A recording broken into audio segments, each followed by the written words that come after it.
আমি নিচে শুচ্ছি, প্লিজ। না আমি নিচে শোবো না আপনি শোবেন না, আমি শোবো নিচে, ব্যাস বলে দিয়েছি, দ্যাটস ইট।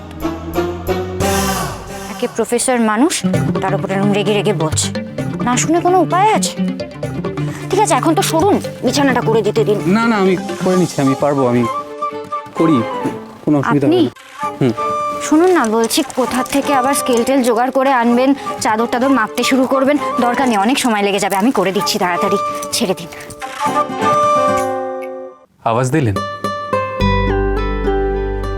বললাম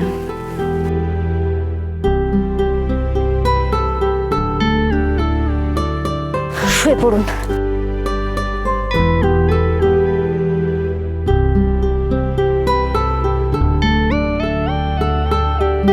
আচ্ছা অঙ্কিত বাবু, আলো জ্বললে আপনার অসুবিধা হবে না ঘুমোতে?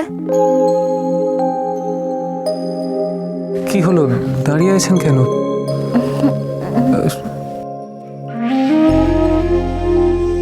আপনি কি অন্ধকারে? একটু সামান্য আলো যদি থাকতো। না না কোনো অসুবিধা হবে না, আলো জ্বলুক।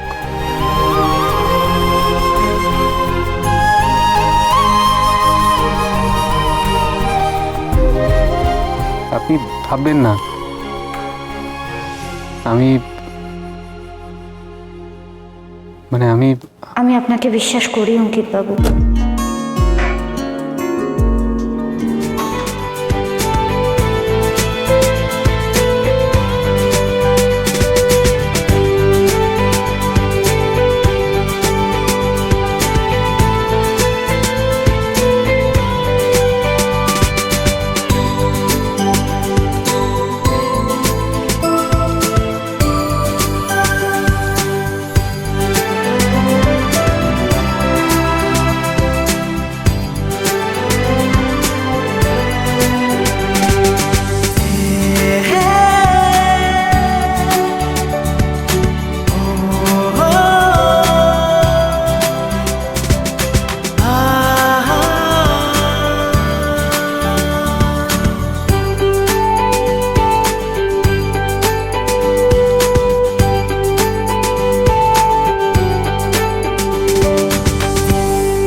বারবার বলি তবু শুনিস না, তুই প্রবলেমটা কি আমি এটা বুঝতে পারি না।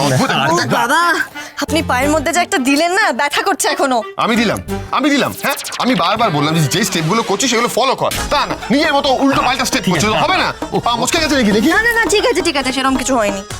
বলছি ওই পাথরকুচি পাতা শেক দিয়ে দেবো, ঠিক হয়ে যাবে। পাথর করছি পাথর, মানে জাস্ট নেওয়া যায় না, এইসব বাড়াবাড়ি জাস্ট নেওয়া যায় না। আমিও আর পারি না সবসময় তোমাদের এত ঝগড়া কিন্তু যাই বলো, আজকে কিন্তু আমার ভাবতে বেশ অবাক লাগছে, মানে দারুণ, মনটা পুরো গার্ডেন হয়ে গেছে। কথা প্ল্যানটা পুরো জবরদস্ত প্ল্যান ছিল। আমি বলছি আজকে জন্য না, আজকে ভাব হলো বলে হবেই হবে। হ্যাঁ কথা সোম থেকে রবি প্রতিদিন সন্ধ্যে ৭টায় স্টার জলসায় ও ডিজনি প্লাস হটস্টারে।